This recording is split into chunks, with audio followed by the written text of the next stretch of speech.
Okay नहमदहु सल्ली अला रसूलिल करीम अम्मा बाद फ़अऊज़ु बिल्लाहि मिनश शैतानिर रजीम बिस्मिल्लाहिर रहमानिर रहीम कुल हुवल्लाहु अहद अल्लाहु समद लम यलिद वलम यूलद वलम यकुल लहु कुफुवन अहद सदक़ल्लाहुल अज़ीम अफ़ला यतदब्बरूनल क़ुरआन वलौ कान मिन इंदि ग़ैरिल्लाह लवजदू फ़ी इख़्तिलाफ़न कसीरा सदक़ल्लाहुल अज़ीम रब्बि इश्रह ली सदरी वयस्सिर ली अमरी वहलुल उक़दतम मिन लिसानी यफ़क़हू क़ौली लौ अंज़लना हाज़ल क़ुरआन अला जबलिन लरअयतहु ख़ाशिय्यन मुतसद्दियन मिन ख़श्यतिल्लाह व तिल्कल अम्सालु नज़रिबुहा लिन्नासि लअल्लहुम यतफ़क्करून सदक़ल्लाहुल अज़ीम। అనంత కరుణామయుడైన అల్లాహ్ పేరుతో ప్రారంభిస్తున్నాను. సోదరులారా, సోదరిమణులారా, అస్సలాము అలైకుం రహమతుల్లాహి వబరకాతుహు. ఆ సర్వసృష్టికర్త అయినటువంటి అల్లాహ్ మనందరినీ కూడా కరుణతోటి శాంతితోటి కప్పివేయుగాక. సోదరులారా, ఖురాన్ యొక్క సందేశానికి మీ అందరికీ కూడా ప్రేమపూర్వకంగా స్వాగతం చెప్తున్నాము. ఈ రోజున ఖురాన్ యొక్క అవతరణ ఏ విధంగా జరిగింది అన్న దాని గురించి గత ఎపిసోడ్లో కొన్ని విషయాలు చెప్పాను. ఈ ఎపిసోడ్లో మరికొన్ని విషయాలు చెప్పడానికి ప్రయత్నం చేస్తాను. సోదరులారా, ఎప్పుడైతే ప్రవక్త వారి వద్దకు ఆ దైవదూత వచ్చే సందేశాన్ని అందజేయగానే ప్రవక్త వారు తిరిగి ఆ దైవదూతకు ఎంతవరకైతే సందేశాన్ని అందజేశారో, వహీ ఎంతవరకైతే ఆయతులు ఆయన ఇచ్చారో తిరిగి ఆయన్ని అప్పచెప్పేవారు. ఆ దూత ప్రవక్త వారు అప్పచెప్పిన ఆయతులు ఏదైనా తప్పుంటే సరిదిద్దేవారు. ఈ విధంగా డబుల్ చెక్ అయ్యేది. దూత వచ్చి ప్రవక్త దూతకు ఈ విధంగా ఆయతను కరెక్ట్గా ప్రవక్త విన్నారా లేదా, ఆయన కంఠస్థం చేసుకున్నారా లేదా అని చెప్పేసి ఆ దైవదూత చూసేవాడు. అయితే అల్లాహ్ తఆలా చెప్తున్నాడు, సనుకురివుక ఫలతన్స ఇల్లా మాషా అల్లా.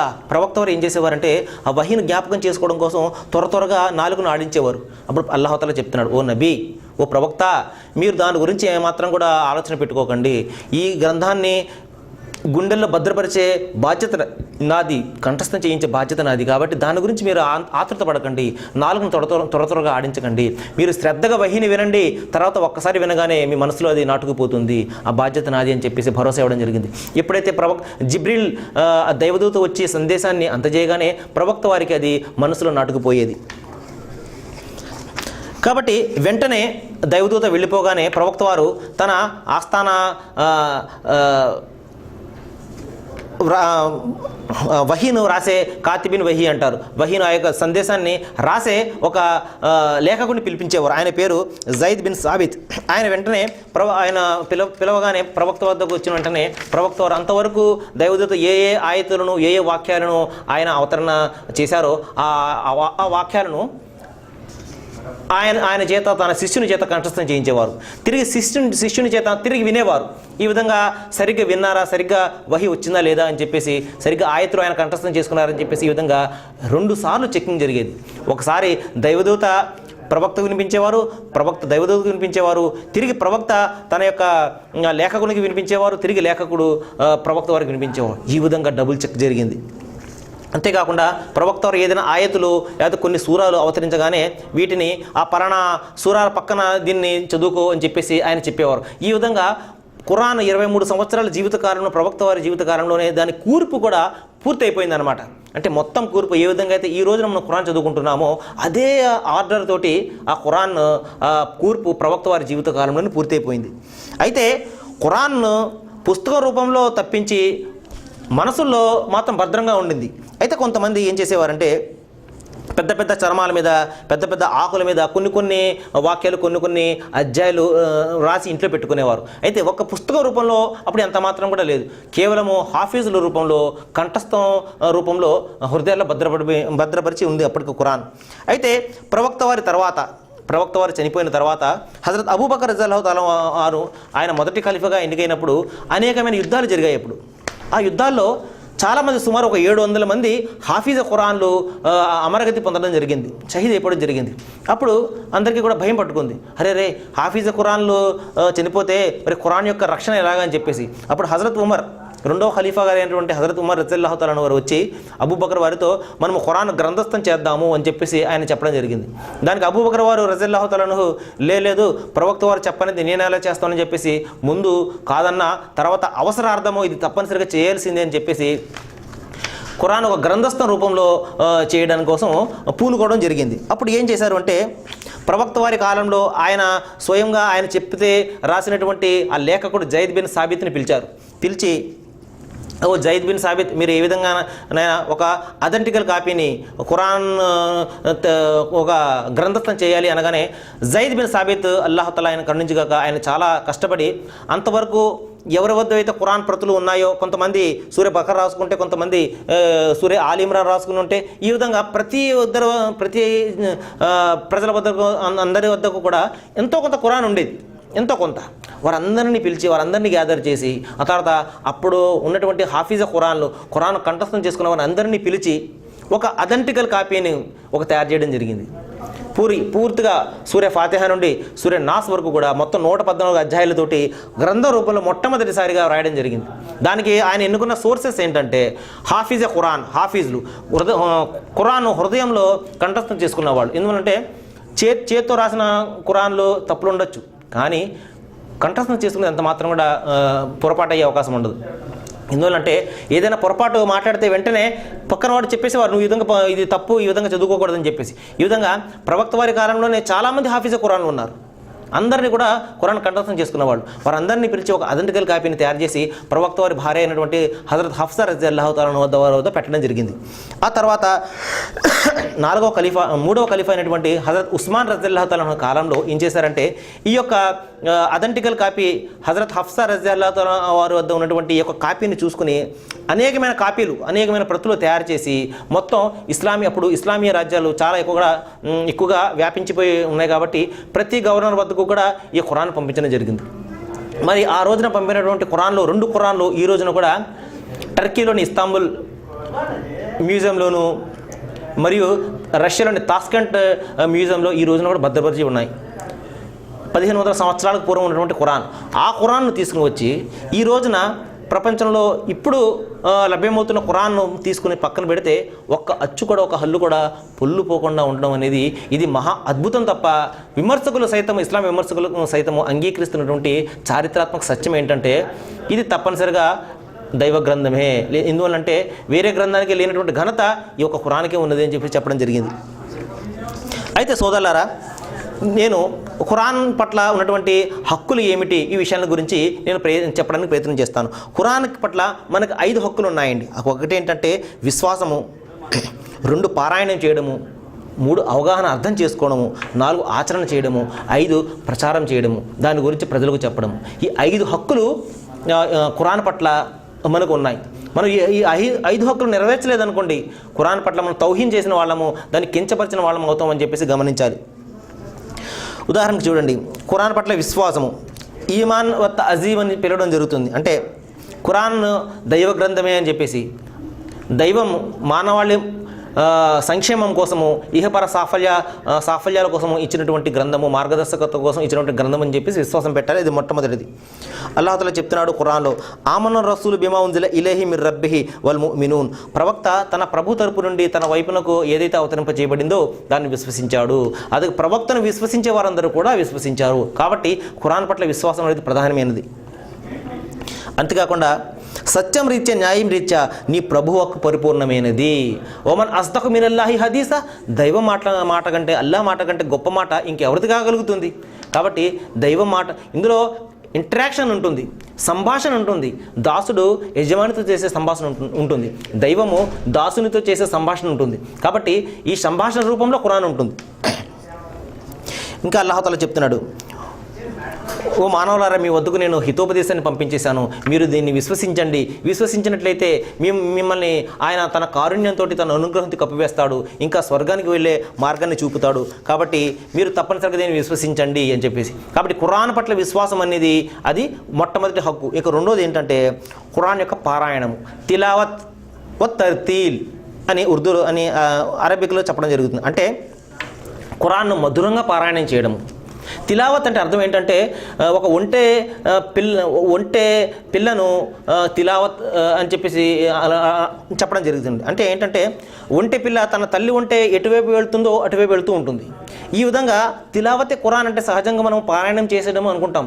కానీ తిలావతే ఖురాన్ అంటే ఖురాన్ ఏ విధంగా అయితే మార్గం చూపుతుందో, ఎక్కడైతే ఆగమంటుందో అక్కడ ఆగిపోయి, ఎక్కడైతే వెళ్ళమంటుందో అక్కడ వెళ్ళి, ఎక్కడైతే ఆనందపడమంటుందో అక్కడ ఆనందపడి, ఎక్కడైతే దుఃఖపడమంటుందో అక్కడ దుఃఖపడి, ఏదైతే చేయమంటుందో అది చేసి, ఏదైతే చేయవద్దంటుందో అది మానివేసి, ఈ విధంగా దాని వెనకాల నడవడమే తిలావతే ఖురాన్ అన్నమాట. ఏ విధంగా అయితే తల్లి వంటి వెనకాల పిల్ల వంటి ఏ విధంగా వెళ్తుందో అదేవిధంగా ఖురాన్ చూపించే మార్గంలోకి వెళ్ళడమే నిజమైన తిలావత్ అన్నమాట. అదే అల్లాహ్ తఆలా చెప్తున్నాడు, అల్లా గ్రంథాన్ని పారాయణం చేసేవారు, నమాజ్ను స్థాపించేవారు మరియు అల్లా మార్గంలో ఖర్చు చేసేవారు, ఇటువంటి వారు నిశ్చయంగా నష్టం రాని వ్యాపారాన్ని కోరుకుంటున్నారు అని చెప్పడం జరిగింది. ఇంకా అల్లాహ్ తఆలా చెప్తున్నాడు, వత్లు మా ఊహ ఇలేక మిన్ కితాబి ఓ అఖీమి స్వలాత ఇన్న సలాత తన్హా అనిల్ ఫహషాయి వల్ మున్కరి వల్ బగి. ఓ నబీ, ఓ ప్రవక్త, ప్రజలకు చెప్పండి, వహీ ద్వారా ఏదైతే గ్రంథాన్ని వద్దకు పంపానో దాన్ని పారాయణం చేయండి, వత్లు తిలావత్ చేయండి, ఇంకా నమాజ్ను స్థాపించండి. ఇంకా చెప్తున్నాడు, అఖీముస్సలాత లిదులుకి షమ్స్ ఇలా గసకి లైల్ వ ఖుర్ఆన్ అల్ ఫజర్. ఫజర్ వక్తు ప్రాతకాలంలో చేసే నమాజ్ వక్తులో దైవదూతల యొక్క సాక్ష్యం ఉంటుంది. దైవదూతలు మారుతారు. అప్పుడు దైవదూతలు అప్పుడు అసర్ నమాజ్కు మారుతూ ఉంటారు. డ్యూటీలు మార్చుకున్నప్పుడు అడుగుతారు, నువ్వు దాసుని ఏ స్థితిలో వదిలి వెళ్ళావంటే వాళ్ళ దాసుడు ఖురాన్ పారాయణం చేస్తున్నాడు అని చెప్పేసి అసర్ యొక్క దూతలను అడుగుతాడు. అప్పుడు కూడా చెప్తారు ఖురాన్ పారాయణం చేస్తున్నాడు. ఈ విధంగా ప్రాతకాలంలో ఖురాన్ అఖీముస్సలాత లిదులుకి షమ్స్ ఇలా గసకి లైల్ వ ఖుర్ఆన్ అల్ ఫజర్, మీరు ప్రాతకాలంలో ఖురాన్ పారాయణ పట్ల శ్రద్ధ వహించండి అని చెప్పేసి ఆ ఖురాన్లో అల్లాహ్ తఆలా చెప్పడం జరిగింది. కాబట్టి ఒక హదీస్లో ప్రవక్త వారు చెప్పారు, మీరు అసూయ చెందకూడదు. అయితే ఇద్దరు వ్యక్తుల విషయంలో మీరు అసూయ చెందవచ్చు. అది ఎవరంటే, ఒకరు ఖురాన్ను పగలు రేయి మధురంగా పారాయణం చేసేవాడు, ఇంకొక రెండోవాడు అల్లా అతని ధనం ప్రసాదించగా ఆ ధనంలో అల్లా మార్గంలో ఖర్చు చేసేవాడు. ఈ ఇద్దరి విషయంలో మీరు అసూయ చెందవచ్చు, ధర్మసమ్మతమే.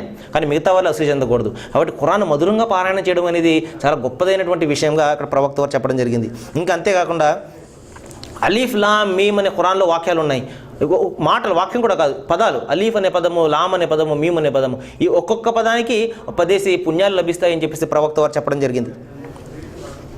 కాబట్టి ఖురాన్ తిలావత్ అనేది ఒక విశ్వాస యొక్క ప్రధానమైనటువంటి బాధ్యత, ఖురాన్ యొక్క హక్కు. ఇంకా మూడో ఖురాన్ హక్కు ఏంటంటే అర్థం చేసుకోవడం. తజక్కిర్ వ తతబ్బుర్ అఫలా యతదబ్బరునల్ ఖురాన్ అంటాడు అల్లాహ్ తఆలా. అంటే ఖురాన్ మీరు లోతుగా అధ్యయనం చేయరా అని చెప్పేసి. ఎందుకంటే ఇక్కడ మనిషి చెప్పే విషయం ఏంటంటే, ఖురాన్ అండి అది పెద్ద పెద్ద విద్వాంసులు ఆలింల గ్రంథం అండి, అది నాకెక్కడ అర్థమవుతుంది అని చెప్పేసి అన్నాడు. అంటే అతడు ఖురాన్ యొక్క భావాన్ని అతను అర్థం చేసుకోలేదని అర్థం అనమాట. ఉదాహరణకు చూడండి, ఖురాన్ అల్లాహ్ తఆలా చెప్తున్నాడు, ఫ ఇన్నమా యస్సరనాహు బిలిసానిక లి తుబశ్శిర బిహిల్ ముత్తఖీన్ వ తుంజిర బిహిల్ ఖౌమల్ లుద్ద. ఓ మానవులారా, మీరు ఏమనుకుంటారు ఖురాన్ గురించి? ఈ భయభక్తులు గారు వారికి శుభవార్త ఇవ్వాలని, వితండవాదులను భయపెట్టాలని ఈ ఆసాన్ చేసి, యస్సరనల్ అంటే అరబీలో ఆసాన్, చాలా తేలికగా చేసి మీకు ఇచ్చాను. పామరుడైన పండితుడైన అందరూ అర్థం చేసుకోవాలి. ఇదే దేవుని యొక్క లక్ష్యం. పండితులకు అర్థమే పామరులకు అర్థం కాకపోతే అతనికి ఎవరైనా మార్గం చూపిస్తారు? దైవ గ్రంథము అందరికీ సమానంగా అర్థమవుతుంది, అందరూ సమానంగా ఆచరించగలిగేదే ఉంటుంది, అదే దైవ గ్రంథం అవుతుంది. ఇంకా అల్లాహ్ తఆలా చెప్తున్నాడు, ఫ ఇన్నమా యస్సరనాహు బిలిసానిక లఅల్లకుం యతజక్కరూన్. మీరు హితబోధ పొందడానికి ఈ గ్రంథాన్ని సులభతరం చేసి అరబ్బీ భాషలో అవతరింపజేశాము. మీరు భారం అని అనుకోకండి సుమా, ఇది చాలా యస్సరనల్, చాలా ఆసాన్, చాలా తేలిక. దీన్ని అర్థం చేసుకుని ఆచరించడం అనేది మీ బాధ్యత అని చెప్పేసి చెప్పడం జరిగింది. ఇంకా అఫలా యతదబ్బరునల్ ఖురాన్, మీరు నా ఆయతుల పట్ల శాస్త్రీయ పరిశోధన చేయకుండా గుడ్డిగా వ్యవహరించేస్తారా? పలానా వారు ఏదో చెప్పారని మీరు విశ్వసించేస్తారా? ఎంత మాత్రం కూడా కాదు సుమా, నువ్వు స్వయంగా పరిశీలించి తెలుసుకో. ఇంకా చెప్తున్నాడు అల్లాహ్ తఆలా చెప్తున్నాడు, ఈ గ్రంథము మీ జాతి వారికి పెద్ద గౌరవము, మీరు సమాధానం చెప్పుకోవాలి. మీరు కానీ అర్థం చేసుకోకుండా, అర్థం ఎప్పుడు, ఆచరణ ఎప్పుడు జరుగుతుందంటే అర్థం అయినప్పుడు జరుగుతుంది. అర్థమే కానప్పుడు ఇంకా ఆచరణ ఎలాగవుతుందండి? కాబట్టి ఒక వాక్యాన్ని అర్థం చేసుకున్న తర్వాత ఏదైనా ఆచరించగలుగుతాడు. అల్లాహ్ తఆలా చెప్తున్నాడు, మీరు ఈ గ్రంథాన్ని మీ వద్దకు మీకోసమే పంపించాను, మీరు అర్థం చేసుకోరా అని చెప్పేసి అల్లాహ్ తఆలా చెప్తున్నాడు. ఇంకా మరొక సందర్భంలో చెప్తున్నాడు, ఖతజాకుం బసాయిరు మిర్ రబ్బికుం ఫమన్ అబసర ఫలినఫ్సిక వమన్ అమియ ఫ అలైహా వమా అన అలైహిం మిన్ హాఫీజ్. ఓ మానవులారా, మీ ప్రభు తరపు నుండి మీ వద్దకు వివేచనా కాంతులు ఖురాన్ రూపంలో వచ్చేసాయి. ఇక ఎవరైతే దృష్టిని వినియోగించుకుంటాడో, తన బుద్ధిని జ్ఞానాన్ని ఉపయోగించుకుంటాడో ఆడు తనకు తానే మేలు చేసుకుంటాడు. దేవునికి చేసేది ఏమి ఉండదండి.